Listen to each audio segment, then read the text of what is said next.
Bismillahirrahmanirrahim. Assalamualaikum warahmatullahi wabarakatuh.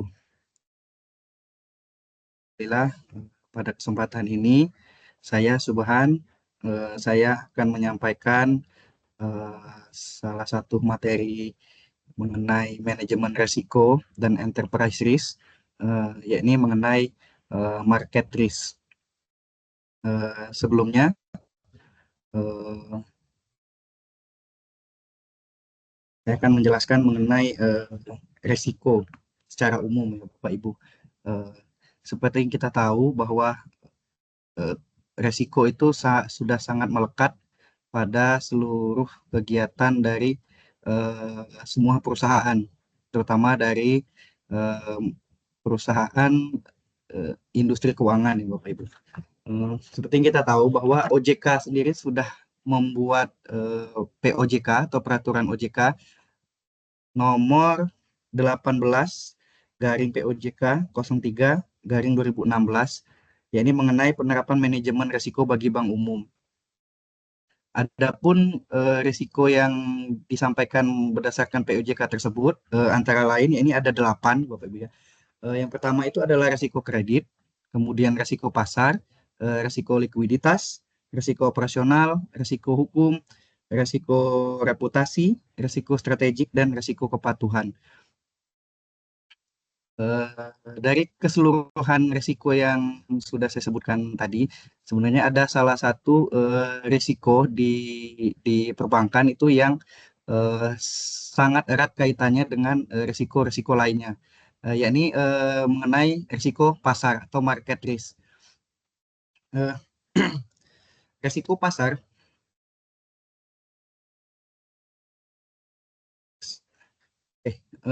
Risiko pasar merupakan suatu kondisi yang dialami oleh suatu perusahaan yang disebabkan oleh perubahan kondisi dan situasi pasar di luar dari kendali perusahaan. Atau risiko pasar ini dapat dikaitkan juga sebagai risiko yang dihadapi oleh para investor karena penurunan nilai pasar dari suatu produk keuangan yang timbul dari faktor-faktor yang mempengaruhi pasar secara keseluruhan dan tidak terbatas pada komoditas keuangan tertentu.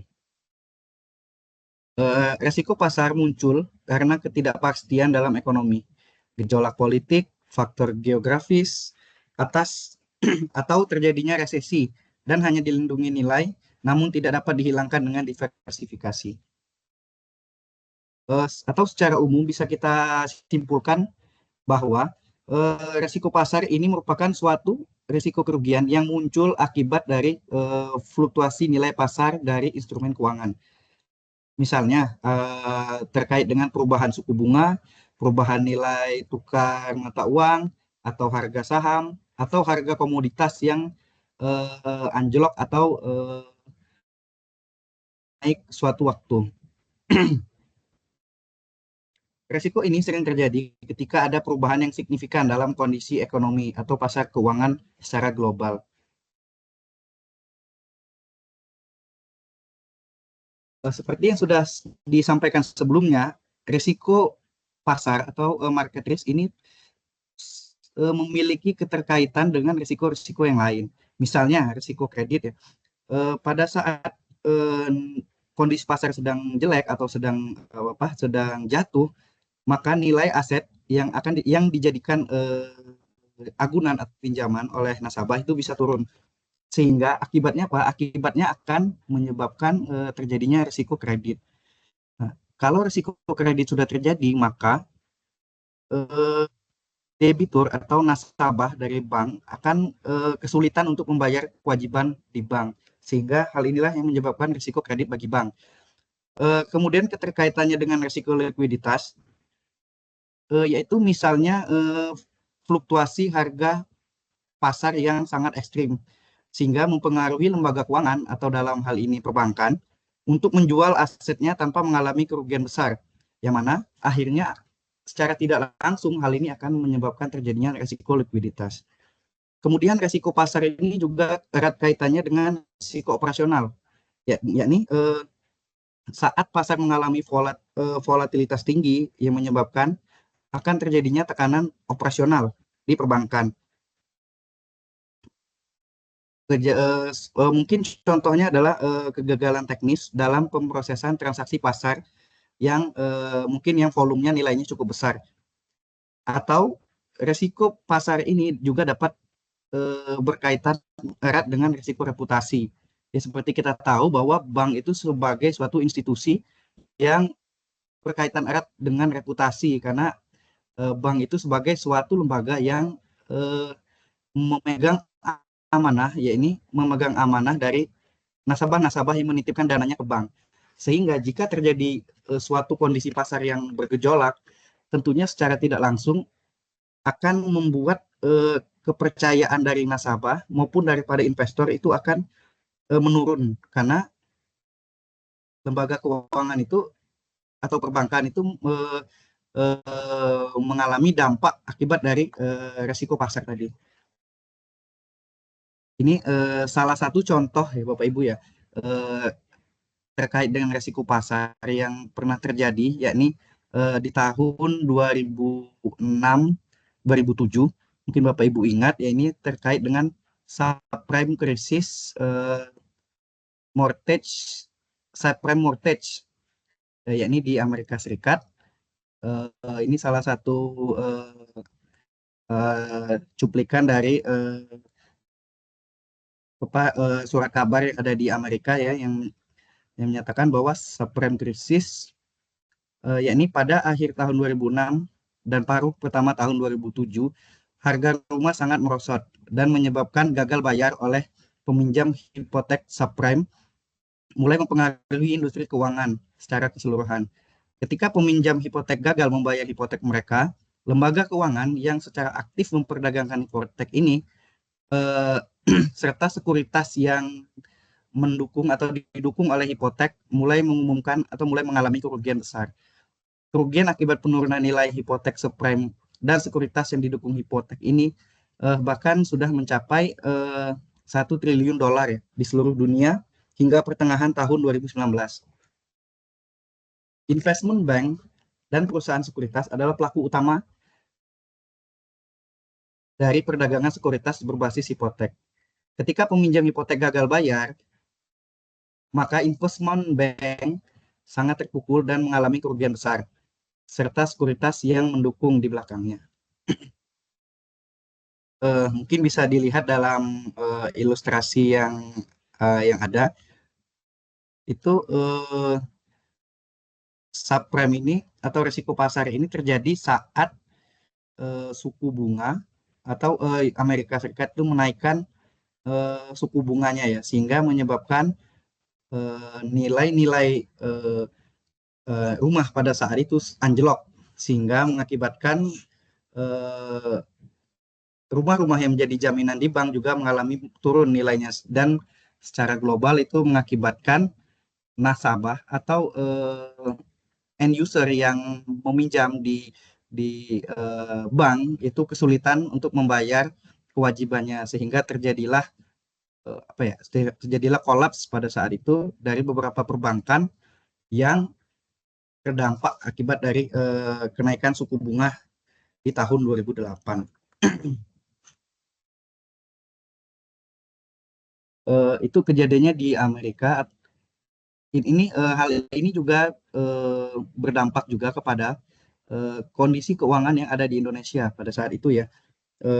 Yakni dampak dari krisis 2008 yang dihadapi oleh Amerika Serikat itu menyebabkan indeks harga saham gabungan atau IHSG pada saat itu mengalami penurunan yang sangat drastis,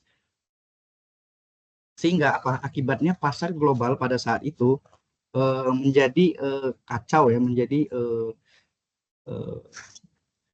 akibat adanya penurunan dari IHSG, sehingga kondisi pasar pada saat itu sangat tidak tidak stabil, sehingga dampaknya mengakibatkan ya harga-harga saham yang lebih sekitar 50% pada saat itu, dan menyebabkan kerugian tentunya bagi para investor yang memiliki saham di bursa saham, baik berupa investor asing maupun investor domestik pada saat itu. Kemudian penurunan IHSG ini juga tidak hanya berakibat pada investor perorangan ya Bapak Ibu ya, tapi juga berakibat pada perusahaan-perusahaan yang beroperasi yang sangat bergantung dengan pada harga saham sebagai permodalan dari mereka untuk melakukan kegiatan operasional. Sehingga dampak dari market risk ini sangat luar biasa jika tidak dimitigasi dengan baik. Dan bentuk-bentuk market risk atau risiko pasar, ya ini ada dua secara umum, yakni risiko pasar secara umum, yakni risiko yang biasanya dialami oleh seluruh perusahaan yang disebabkan oleh suatu kebijakan yang dilakukan oleh lembaga terkait, yang mana kebijakan tersebut mampu memberi pengaruh bagi sektor bisnis. Misalnya pada saat bank sentral atau kalau di Indonesia itu Bank Indonesia ya BI menaikkan tingkat suku bunga, maka itu secara tidak langsung berakibat terhadap kondisi pasar secara umum dan juga secara global. Kemudian yang kedua itu risiko pasar secara spesifik, yakni suatu bentuk risiko yang hanya dialami khusus oleh suatu sektor tertentu atau sebagian bisnis saja tanpa bersifat menyeluruh. Contohnya pada saat pengumuman yang dikeluarkan oleh lembaga penilai, di mana lembaga penilai tersebut memiliki reputasi yang baik dan diakui oleh publik, sehingga mengakibatkan eh, kondisi keuangan atau kondisi pasar bagi perusahaan tersebut menjadi terganggu karena adanya pengumuman yang dikeluarkan oleh lembaga penilai tersebut.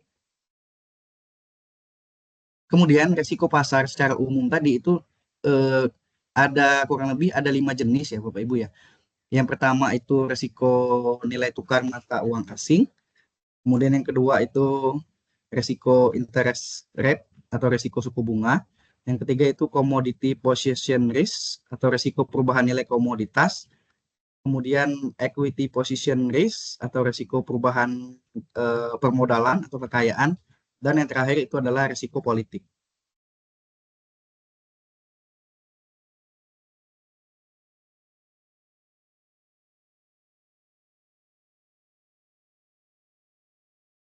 Oke, kemudian ya ini terkait dengan menghitung nilai value at risk atau VAR. VAR adalah ukuran statistik yang digunakan untuk memperkirakan potensi kerugian maksimum dalam suatu portofolio atau aset periode tertentu dengan tingkat kepercayaan tertentu.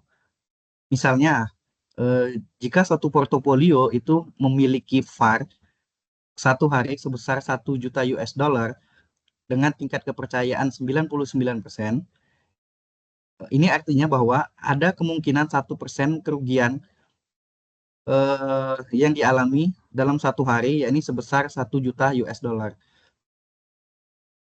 Eh, Manfaat dari VAR atau menghitung value at risk ini, yakni untuk menghindari kesalahan dan pencegahan tentang prediksi yang dilakukan oleh manajer portofolio dalam mengambil keputusan, agar tidak melebihi toleransi risiko yang sudah dikembangkan dalam kebijakan portofolio.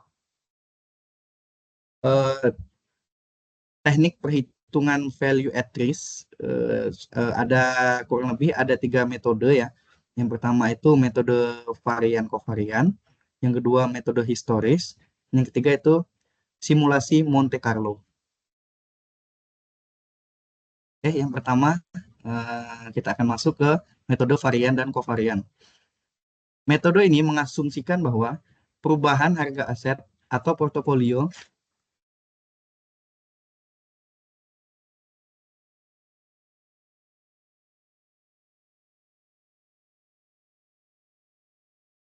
harga suatu aset atau portofolio itu mengikuti distribusi normal dan berdasarkan itu menghitung risiko dengan menggunakan varian atau volatilitas dari aset dan kovarian antar aset di dalam portofolio. Dengan menggunakan matris varian kovarian, risiko atau volatilitas portofolio itu dapat dihitung.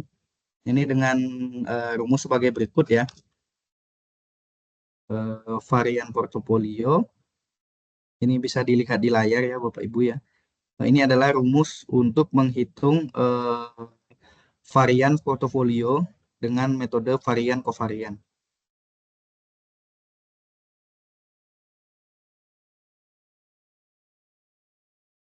Eh, Komponen utama dari varian kovarian tentunya ada dua ya. Yang pertama itu varian dan yang kedua adalah kovarian. Varian yakni ukuran seberapa jauh harga suatu aset dapat menyimpang dari harga rata-ratanya. Dalam konteks risiko pasar, varian ini sering diinterpretasikan sebagai volatilitas. Sehingga semakin tinggi varian, maka akan semakin besar resiko atau potensi fluktuasi harga dari suatu aset. Rumus untuk menghitung varians dari aset individu bisa dilihat pada gambar, yakni 1 per N sigma RI min mu, mana R adalah return aset di periode I dan mu adalah return rata-rata. Kemudian kovarian, yakni komponen keduanya adalah kovarian, adalah mengukur bagaimana dua aset dalam portofolio itu bergerak secara bersamaan. Jika dua aset memiliki kovarian positif, artinya mereka itu cenderung akan bergerak ke arah yang sama. Misalnya bersama-sama naik atau bahkan bisa sama-sama turun. Sebaliknya, jika kovarian itu bernilainya negatif, maka antar dua eh, aset portofolio itu cenderung bertolak belakang ya, satu naik, satu turun, atau bisa jadi satu turun dan satu naik. Tuh, untuk rumusnya bisa dilihat dalam slide ya, yaitu covariance X dan Y, yakni 1 per N sigma X I min mu X dan YI min mu Y, di mana X dan XI dan YI adalah return masing-masing aset di periode I, dan mu X dan mu Y adalah return rata-rata masing-masing aset.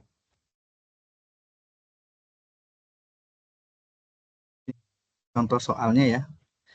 Misalnya sebuah portofolio terdiri dari dua aset A dan B.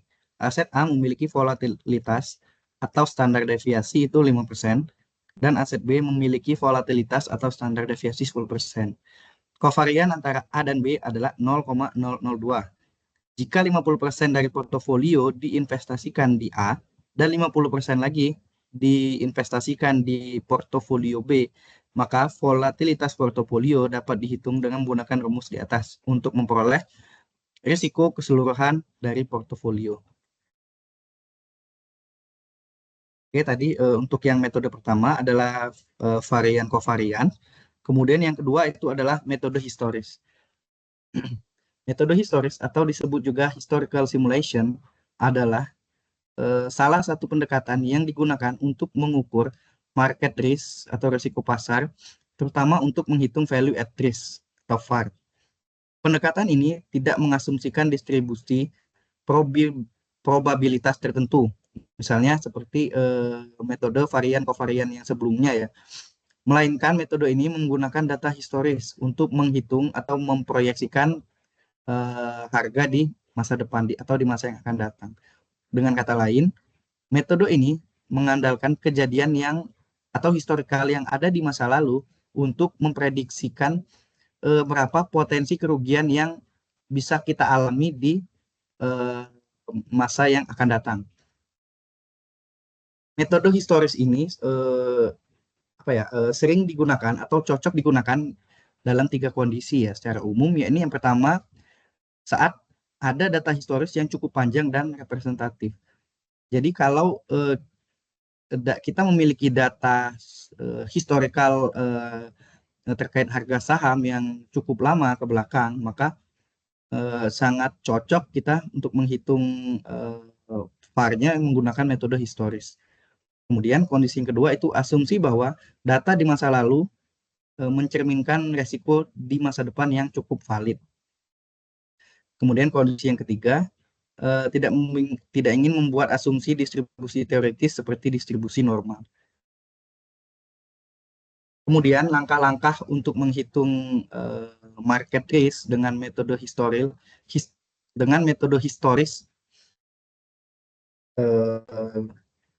yakni yang pertama kita mengumpulkan data historis. Data ini mencakup bisa data harian, data mingguan, data bulanan, atau data tahunan dari aset-aset dari suatu aset selama periode waktu tertentu. Mungkin bisa kita ambil dalam jangka waktu 1 tahun ke belakang atau sampai dengan 3 tahun. Itu semakin banyak data historis, maka akan semakin baik atau semakin representatif kita untuk menghitung VAR-nya. Kemudian yang kedua, jika kita sudah memperoleh data historis dari suatu saham, yang kedua kita menghitung return atau pendapatan atau yield historis untuk setiap periode. Misalnya kita hitung itu periode harian ya, mungkin datanya tidak sampai 1 tahun atau 3 tahun. Yakni pendekatan yang bisa kita ambil atau rumusnya itu return pada waktu T, yakni P pada waktu T dikurang PT min 1 dibagi PT min 1, di mana PI atau PT adalah harga aset tertentu pada waktu T dan PT min 1 adalah harga pada hari sebelumnya. Kemudian setelah kita menghitung return historis, ini kita hitung secara harian ya, jadi hari misalnya kita hitung pada tanggal 2, maka kita hitung return yang diperoleh tanggal 2 itu terhadap return pada tanggal 1. Kemudian setelah kita menghitung return secara harian, kemudian kita susun atau kita urutkan dari data atau return yang paling terbesar hingga return yang paling kecil. Tujuannya apa? Tujuannya supaya kita bisa melihat distribusi penuh dari perubahan di harga masa lalu. Kemudian metode atau langkah yang keempat, yakni setelah kita tadi menyusun atau mendistribusikan return dari yang paling tinggi ke paling rendah, kemudian kita tentukan dulu berapa tingkat VAR yang ingin kita inginkan. Misalnya bisa kita ambil 99% atau bisa juga kita ambil 95%. Itu tergantung dari masing-masing individu mau bisa mengambil 95% atau tingkat kepercayaan 99%. Kemudian tingkat kepercayaan ini akan menentukan persentil dari distribusi return historis yang digunakan untuk menghitung VAR. Setelah kita menentukan berapa tingkat kepercayaan, kemudian kita mengidentifikasi nilai VAR setelah kita menentukan tingkat kepercayaan yang dipilih, kita kemudian mencari nilai return yang sesuai dengan persentil tersebut. Contohnya, jika kita memiliki 100 hari data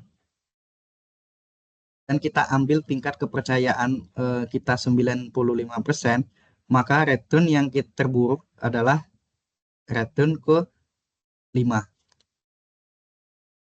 Namun jika kebalikan, jika kita ambil 99, maka return terburuknya adalah yang return yang pertama tentunya ya. Kemudian setelah kita mengidentifikasi nilai VAR, kita menghitung VAR. VAR adalah tadi sudah kita sampaikan ya, adalah besaran yang mengukur kerugian maksimal yang diperkirakan tidak akan terlampaui dalam periode tertentu dengan tingkat kepercayaan yang telah kita tentukan. Ini untuk contoh soalnya.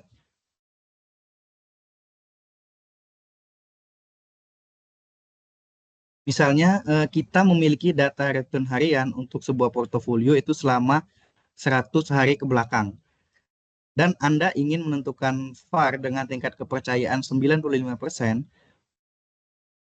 Anda mengurutkan return dari yang terburuk ke yang paling baik. dan Anda melihat bahwa return terburuk itu ke 5 karena kita ambil 95%. Misalnya nilai terburuk kelima itu adalah nilainya minus 2%. Kemudian jika portofolio kita nilainya 1 juta US dollar dengan tingkat VAR atau kepercayaan 95% untuk satu hari, sehingga VAR-nya adalah 2%, tadi adalah yang return terburuk kelima, yakni nilainya 2%, kita kali dengan total portofolio yang kita miliki. Sehingga diperolehlah VAR-nya adalah 20.000 US dollar. Artinya ada 95% kemungkinan bahwa kerugian kita itu tidak melebihi 20.000 dalam satu hari.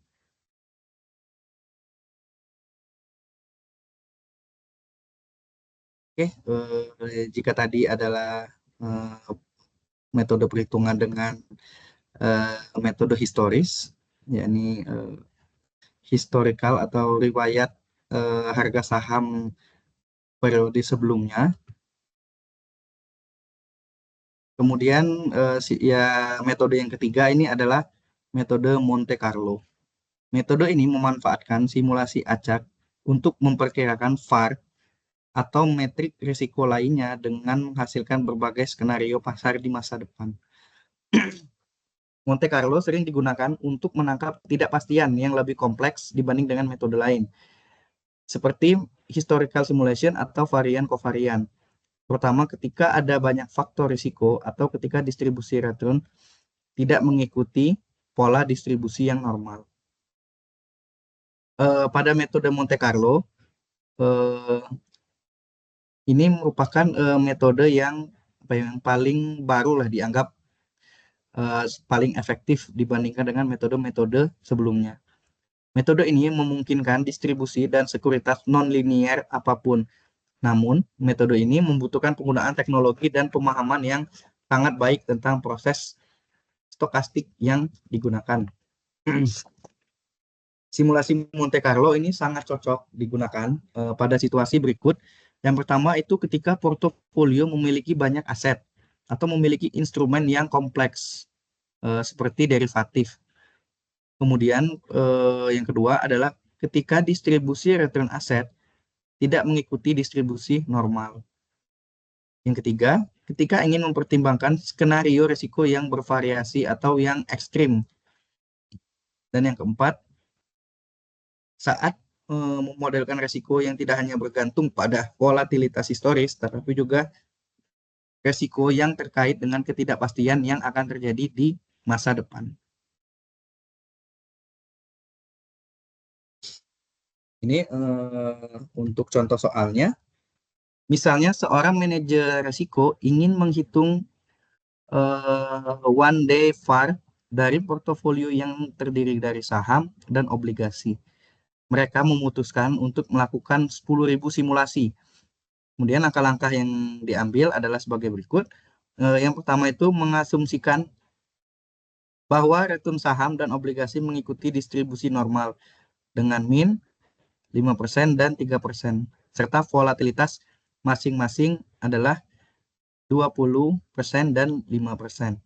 Setiap simulasi menghasilkan satu skenario acak untuk harga saham dan obligasi di masa depan.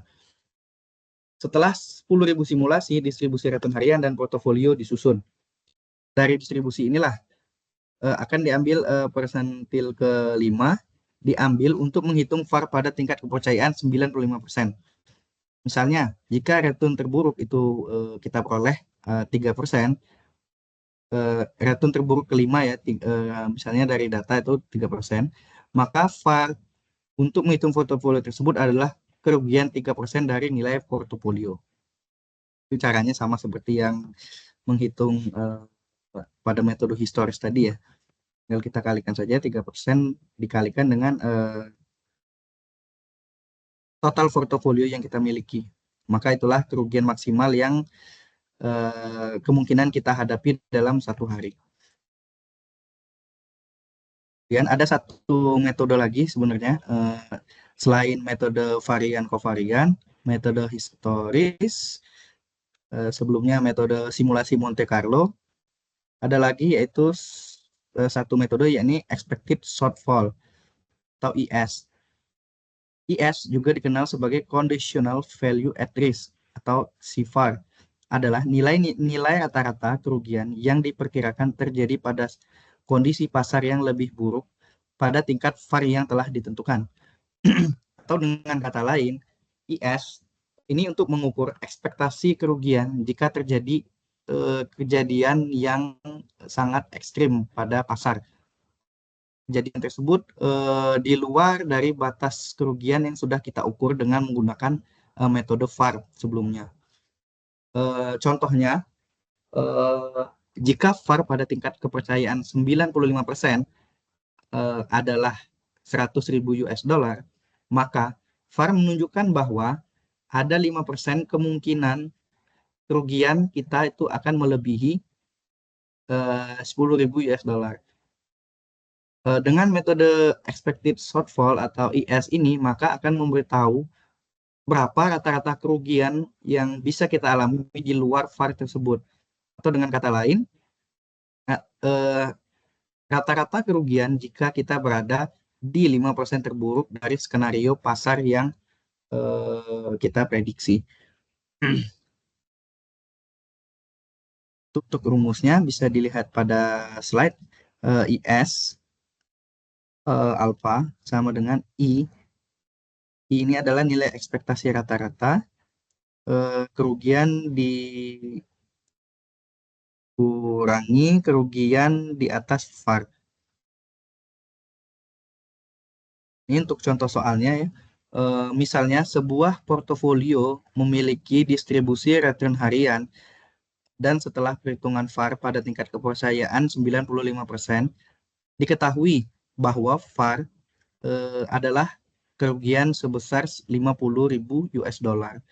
Dengan kata lain, ada 5%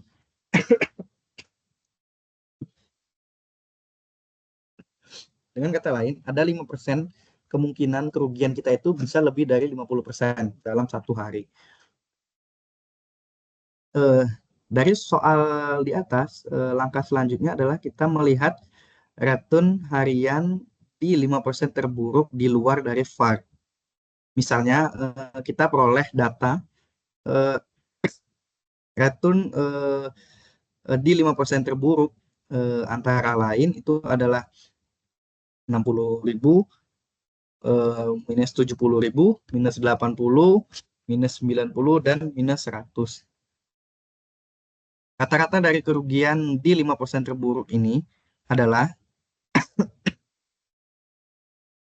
bahkan saja, minus 60.000, tambah minus 70.000, tambah minus 80.000, tambah minus 90.000, tambah minus 100.000, dibagi total jumlah returnnya, yakni 5, maka diperoleh 80.000. Sehingga dengan demikian, IS pada tingkat kepercayaan 95% adalah 80.000 US dollar.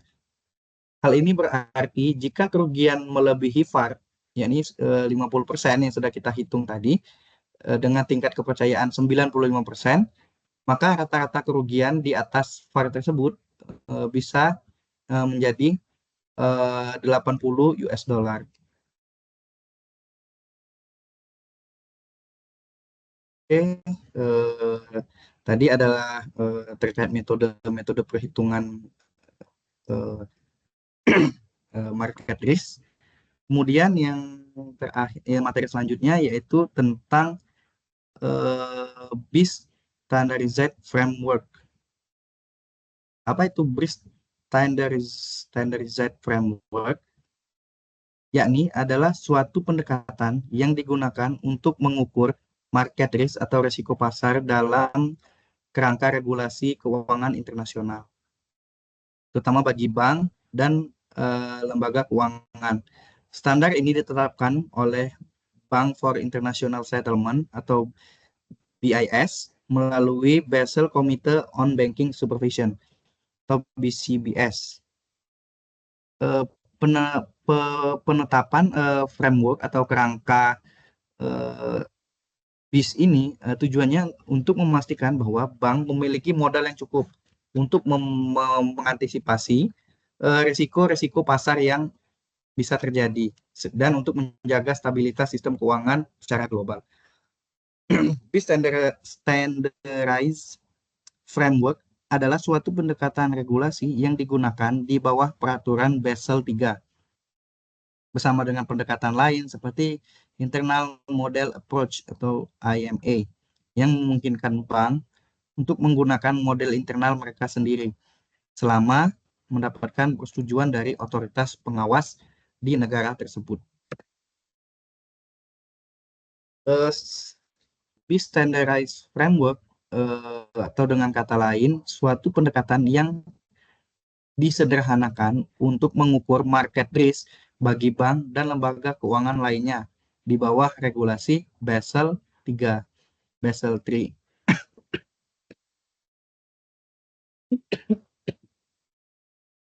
Framework ini memastikan bahwa bank memiliki modal yang memadai untuk menutup potensi kerugian besar dengan cara yang transparan dan juga cara yang seragam.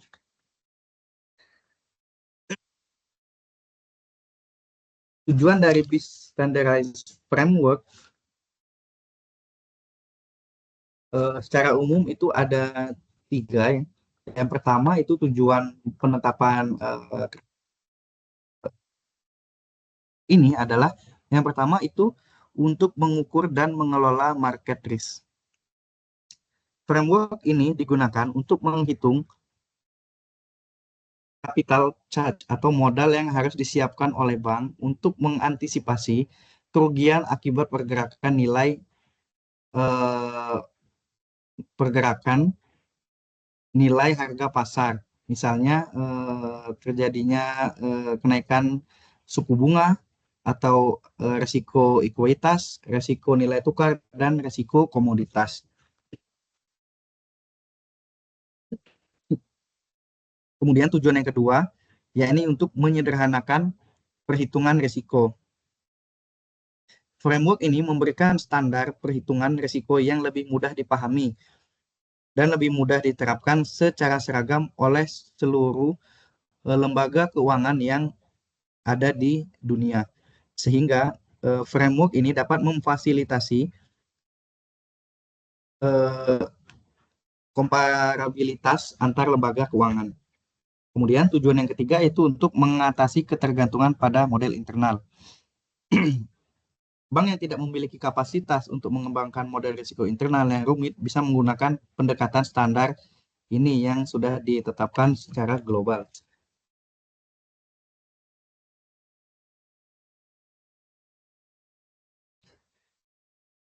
Eh, Selanjutnya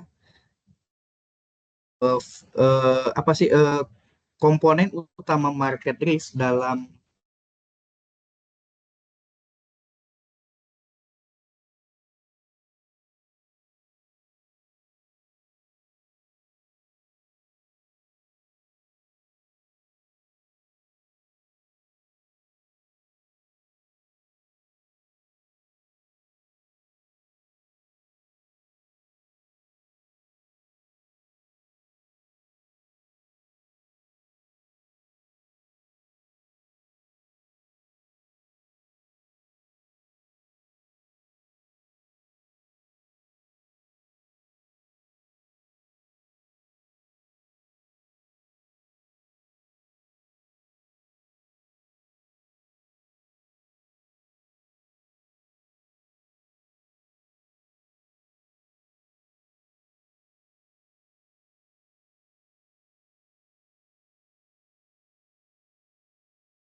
Tadi sempat terputus ya.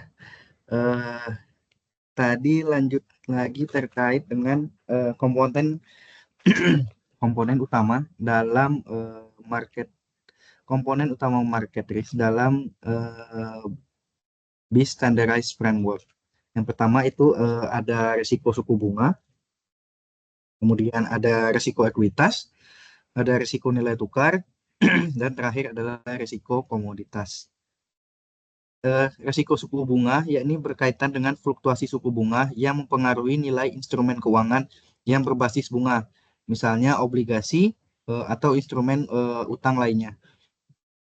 Framework mengharuskan suatu bank mengukur eksposur mereka terhadap perubahan suku bunga berdasarkan durasi dan maturitas aset yang dimiliki.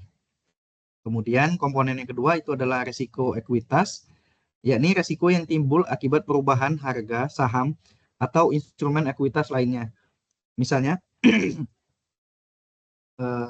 perubahan harga saham atau perubahan harga eh, instrumen ekuitas lainnya yang ada di pasar saham.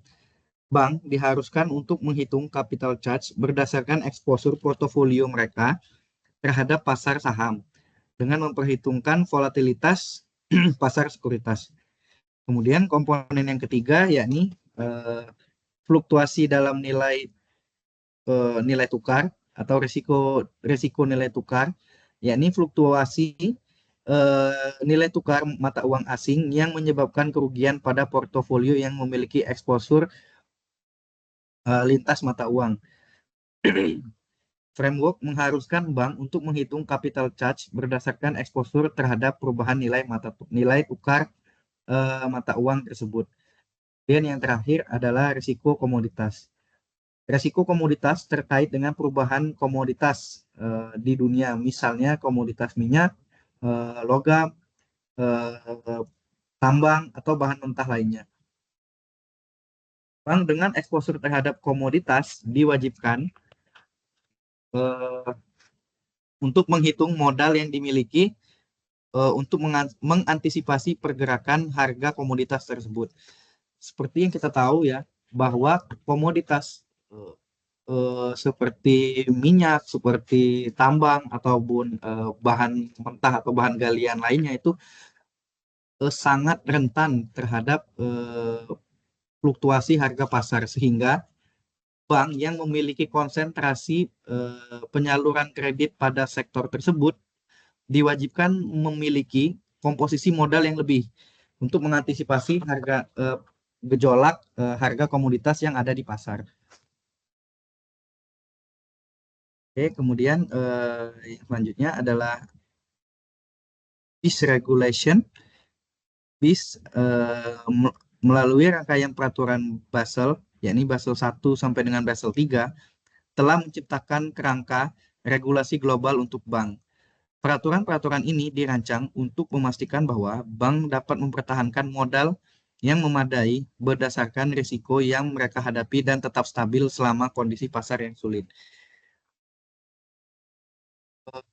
Untuk kerangkanya atau frameworknya yaitu telah diatur dalam Basel 1, Basel 2, dan Basel 3.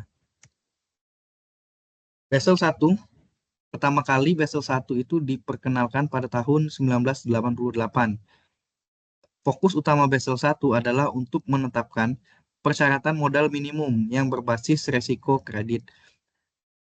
Sehingga semua aset diberikan bobot resiko dan bank harus dan wajib menyimpan modal setidaknya 8% dari risk weighted asset atau RWA mereka.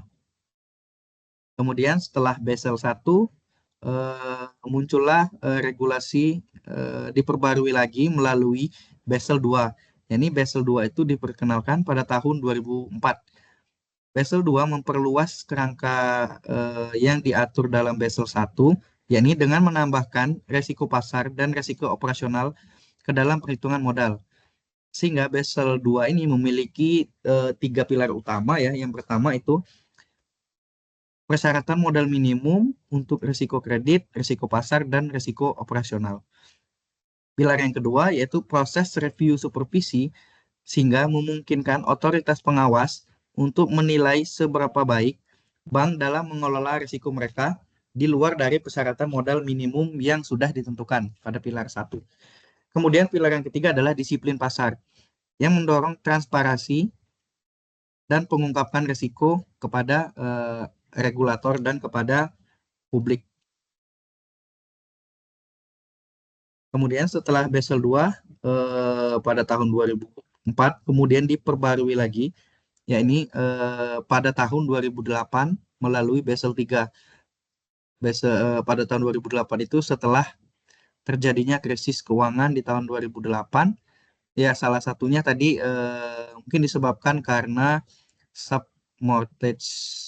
subprime mortgage tadi ya yang ada di Amerika, yang menyebabkan tidak hanya gejolak di Amerika Serikat, tetapi juga gejolak di seluruh dunia, di seluruh pasar dunia, sehingga menyebabkan krisis keuangan dan diaturlah Basel 3. Basel 3 diperkenalkan untuk memperkuat peraturan modal dan meningkatkan likuiditas bank dengan fokus utama yaitu yang pertama itu persyaratan modal yang lebih tinggi. Bank wajib memiliki lebih banyak modal berkualitas tinggi seperti Common Equity Tier 1. Kemudian buffer modal tambahan. Basel 3 memperkenalkan Capital Conservation Buffer dan Counter Cycle Buffer untuk menjaga stabilitas dalam masa pertumbuhan ekonomi yang cepat atau krisis. Leverage ratio. Pada Basel 3 juga diperkenalkan rasio, yakni leverage ratio, leverage non risiko untuk mengendalikan pertumbuhan aset yang tidak seimbang dengan modal. Sehingga melalui Basel III ini dapat kita lihat bahwa pertumbuhan aset itu juga harus seimbang ya dengan modal yang dimiliki oleh lembaga keuangan. Karena pertumbuhan aset yang sangat signifikan terhadap modal, maka akan menyebabkan gejolak tentunya ya, karena adanya ketidakseimbangan antara pertumbuhan modal dengan pertumbuhan aset dengan modal yang dimiliki. Kemudian yang keempat itu adalah liquidity standard. Ya, ini dua standar yang diperkenalkan, yakni liquidity coverage ratio atau LCR dan net stable funding ratio atau NSFR, untuk memastikan bahwa bank memiliki cukup likuiditas untuk menghadapi tekanan dalam jangka pendek dan mempertahankan stabilitas jangka panjang.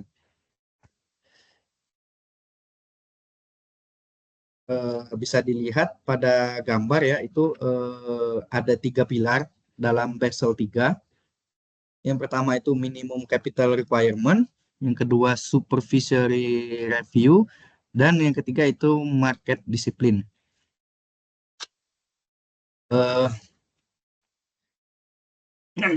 Itu sudah di sebelah kanan bisa kita lihat, itu ada spesifikasi pengaturannya, yaitu Common Equity Tier 1 at least 4,5 dari risk weighted asset. Tier 1 at least maksimal minimal 6% dan juga total kapital minimal 8%.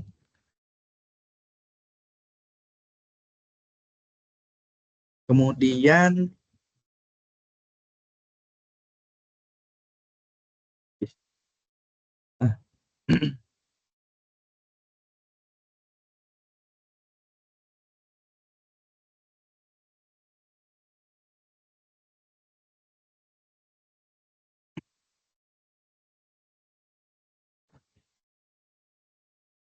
mengapa kelebihan dari BIS Standardized Framework yang diatur dalam Basel, apa sih kelebihan-kelebihannya sehingga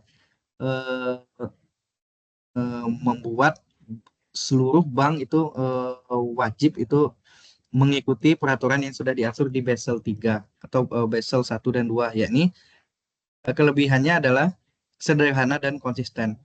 Framework ini menawarkan pendekatan yang lebih sederhana dan konsisten untuk menghitung risiko pasar. Ini sangat berguna bagi bank yang mungkin tidak memiliki sumber daya untuk mengembangkan model risiko internal yang lebih kompleks. Kemudian yang kedua itu adalah transparansi. Karena aturan dan metode perhitungan risiko ini sudah distandarisasi secara internasional, maka framework ini memungkinkan transparansi yang lebih tinggi. Otoritas pengawas yang ada di suatu negara dapat lebih mudah mengawasi dan membandingkan risiko-risiko yang dimiliki antar bank satu dengan bank lainnya. Kemudian kelebihan yang keempat itu memfasilitasi kepatuhan regulasi. Bank yang tidak memiliki infrastruktur atau keahlian yang memadai untuk menggunakan internal model approach atau IMA dapat mematuhi aturan regulasi dengan menggunakan pendekatan standar ini yang sudah diatur secara internasional. Kemudian yang keempat atau yang terakhir tentunya yakni untuk mengurangi risiko model. Pendekatan standar mengurangi ketergantungan pada model internal yang mungkin memiliki kelemahan atau asumsi yang kurang valid.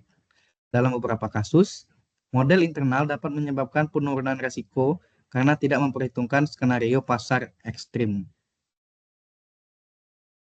Oke, kemudian setelah kita melihat framework yang diatur secara internasional pada Basel 1, Basel 2, dan Basel 3, ada juga yaitu standardized framework, yakni Large Bank Internal Model.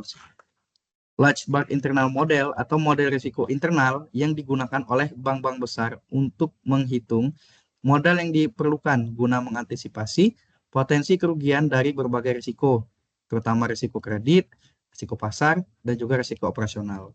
Karena tiga resiko ini, resiko kredit, resiko pasar, dan resiko operasional ini merupakan suatu resiko yang berkaitan erat dengan lembaga keuangan. Bahkan tiga resiko ini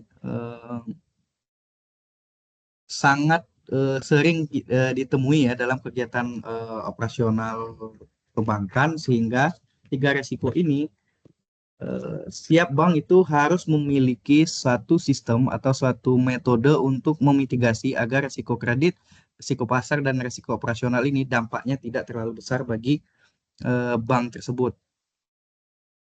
Bank besar, terutama yang terlibat dalam operasi global atau memiliki portofolio yang kompleks, seringkali diizinkan untuk menggunakan internal model approach atau IMA sebagai alternatif dari pendekatan standar yang ditetapkan BIS, selama model ini mendapatkan persetujuan dari regulator. Jadi internal model approach ini adalah metode atau suatu uh, uh, framework atau kerangka yang dikembangkan oleh masing-masing lembaga keuangan. Jadi selain lembaga keuangan itu mengikuti metode yang atau framework yang sudah ditetapkan melalui Basel III, setiap bank memungkinkan untuk memiliki memiliki pendekatan sendiri terhadap resiko kredit, resiko pasar maupun resiko operasional. Namun tentunya pendekatan yang dimiliki bank selain dari pendekatan yang diatur dalam Basel III tentunya harus mendapat persetujuan dari regulator yang ada di negara tersebut. Dalam hal ini, jika di Indonesia itu harus mendapat persetujuan dari OJK dan ataupun Bank Indonesia. Sebenarnya apa sih karakteristik dalam internal model yang ditetapkan? Yakni ada enam karakteristik utama dalam internal models. Yang pertama itu disesuaikan dengan portofolio spesifik bank. Bank tentunya memiliki portofolio kredit maupun portofolio pendanaan yang berbeda-beda ya antar bank satu dengan bank lain. Mungkin satu bank memiliki konsentrasi atau fokus terhadap kredit komersial. Atau bisa jadi bank yang lain memiliki fokus atau konsentrasi yang lebih pada kredit mikro atau UMKM. Atau bahkan bank itu memiliki konsentrasi atau fokus pada sektor konsumtif. Nah, itulah yang menyebabkan internal model ini menyesuaikan dengan portofolio spesifik yang dimiliki oleh bank. Model internal dirancang sesuai dengan karakteristik unik dari portofolio aset dan kewajiban bank. Bank besar dengan portofolio yang kompleks dapat menggunakan model ini untuk mengukur risiko mereka secara lebih tepat dibandingkan pendekatan standar yang bersifat general yang diatur dalam Basel III tadi.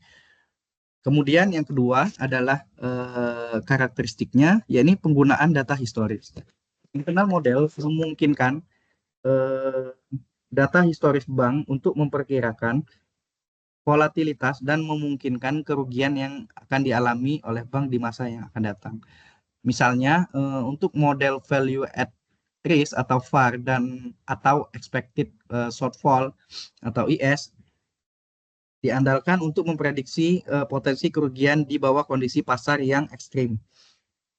Kemudian risiko yang karakteristik yang ketiga itu adalah risiko yang lebih mudah atau dapat diukur.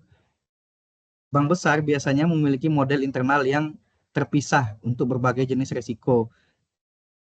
Misalnya market risk, yakni bank menggunakan market risk adalah risiko yang timbul dari fluktuasi harga pasar, suku bunga, nilai tukar, komoditas, dan ekuitas. Kalau dia memiliki model yang terpisah untuk menghitung kredit risk atau risiko gagal bayar oleh peminjam, ataupun memiliki model yang terpisah untuk mengukur operasional risk, yakni resiko yang muncul dari kegagalan proses internal yang diakibatkan karena kesalahan manusia ataupun peristiwa eksternal yang di luar jangkauan dari bank. Kemudian karakteristik yang ketiga, yang keempat itu adalah persetujuan regulator. Tadi seperti yang disampaikan sebelumnya bahwa setiap perbankan yang bahkan tidak hanya terkait dengan penetapan model perhitungan risiko pasar ini ya, semua bank bahkan dalam menetapkan produk ataupun rancangan eh, beberapa tahun ke depan itu wajib mendapatkan persetujuan dari regulator atau OJK. Sehingga sebelum diizinkan menggunakan model internal, bank wajib mengajukan model yang sudah dibuat spesifikasinya kepada regulator untuk mendapatkan validasi dan juga persetujuan. Regulator akan menilai apakah model yang dimiliki atau yang akan digunakan oleh bank sudah memadai dalam memperhitungkan risiko dan apakah bank memiliki tools atau proses manajemen risiko yang sesuai. Dan karakteristik yang kelima adalah kapitalisasi berbasis risiko. Dengan menggunakan model internal, bank dapat menghitung jumlah modal yang lebih tepat sesuai dengan portofolio profil risiko mereka. Model ini memungkinkan perbankan untuk menghindari perhitungan modal atau perhitungan yang berlebihan yang mungkin terjadi dengan pendekatan standar. Namun regulator juga memastikan bahwa bank tidak meremehkan atau risiko dalam model mereka. Kemudian yang ke-6 atau yang terakhir itu backtesting dan stress testing. Model internal diharuskan untuk melalui uji yang sangat ketat. Backtesting dilakukan untuk membandingkan prediksi model dengan hasil aktual di masa lalu, sementara stress testing yakni menguji bagaimana model yang sudah kita tentukan eh, bereaksi terhadap skenario pasar yang ekstrim yang akan terjadi. Tujuan dari pengujian ini adalah untuk memastikan bahwa model yang kita gunakan itu tetap akurat dan juga dapat diandalkan.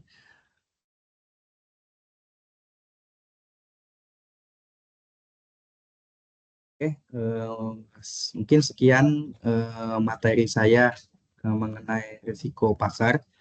Jadi mungkin dapat disimpulkan ya bahwa risiko pasar adalah suatu kerugian yang muncul atau yang timbul akibat dari kondisi pasar yang mengalami fluktuasi. Misalnya nilai instrumen pada pasar saham mengalami fluktuasi atau perubahan suku bunga atau perubahan nilai tukar atau juga dapat terjadi karena perubahan harga komoditas. Risiko ini sering terjadi tidak hanya di perbankan, risiko ini juga dapat berdampak atau dapat berakibat juga terhadap sektor industri lainnya. Bahkan ini risiko pasar itu juga dapat berdampak terhadap perekonomian suatu negara. Mungkin kita bisa ambil contoh dari kejadian yang di Amerika itu ya terkait dengan subprime mortgage di mana eh, eh, anjloknya nilai properti pada saat itu eh, tidak hanya berakibat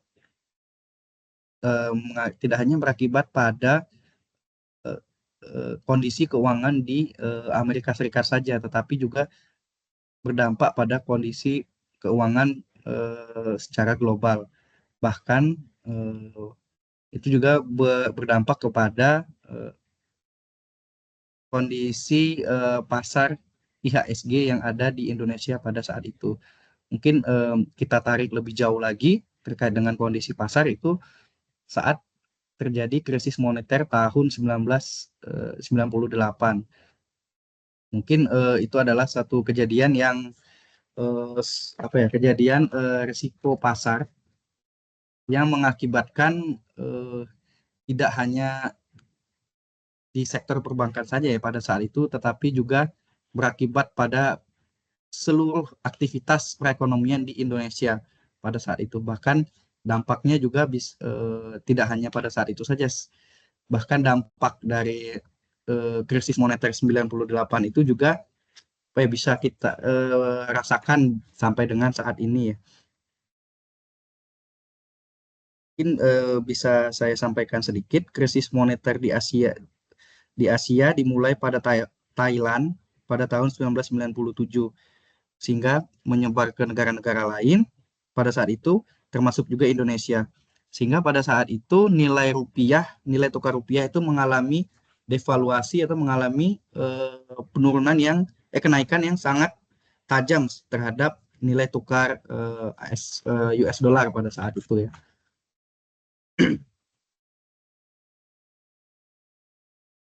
Baik, mungkin sekian materi saya mengenai market risk atau risiko pasar.